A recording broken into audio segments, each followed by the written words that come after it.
What's your plan for tax reform in New Mexico, and how far would you be willing to go with it as it relates to state income taxes, gross receipts taxes, or even potential oil and gas revenue rebates?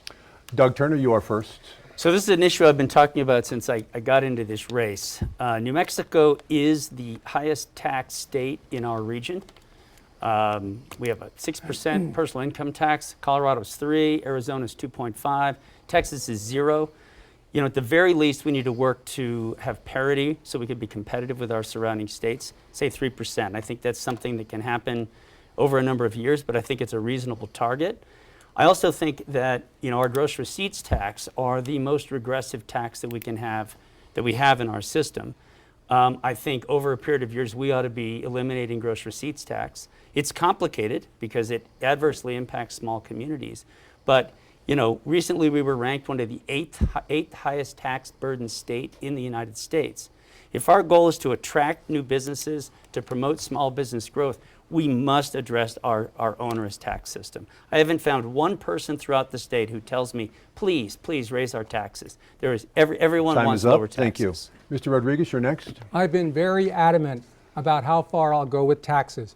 And hear me clearly, please. I hope this is very clear. Number one, eliminate state personal income tax. Be like Texas, be like Nevada. I didn't say reduce it. I said eliminate state personal income tax. No more filing that tax return, no more obligation. Number two, eliminate New Mexico gross receipts tax on all retail sales. We had the courage to do it on groceries, but it should be on everything else. When a mother, when a father goes to the store, buys a dress, buys pencils or diapers, eliminate New Mexico gross receipts tax on all retail sales. And number three, what I've heard throughout the state is the issue with property tax.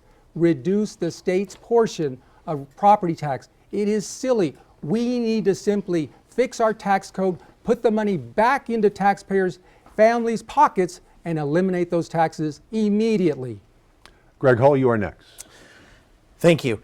Well, first off, I do believe that personal income tax in the state needs to be eliminated. That's going to make sure that we're competitive with the states around us. I think there's a lot of reforms that we need to look at that point as well, especially around property tax. We have yield control on private property. I think that we need to look at yield control on commercial properties because right now commercial properties can be subject to tax lightning, and that's just an unpredictable environment, and it makes New Mexico unfriendly. Again, another reason why we can't recruit businesses into the state. And then as far as the gross receipts tax, we definitely need to look at how we can reform that, turn that into a pure sales tax if possible, or look at different ways that we could reduce that or eliminate it in some cases. But the reality is that you have to make sure that you do not adversely impact the communities that depend on some of those revenues. And if you do that, you can literally bankrupt a community very fast. So we want to make sure that whatever tax reforms we do take. Time is up. Thank you.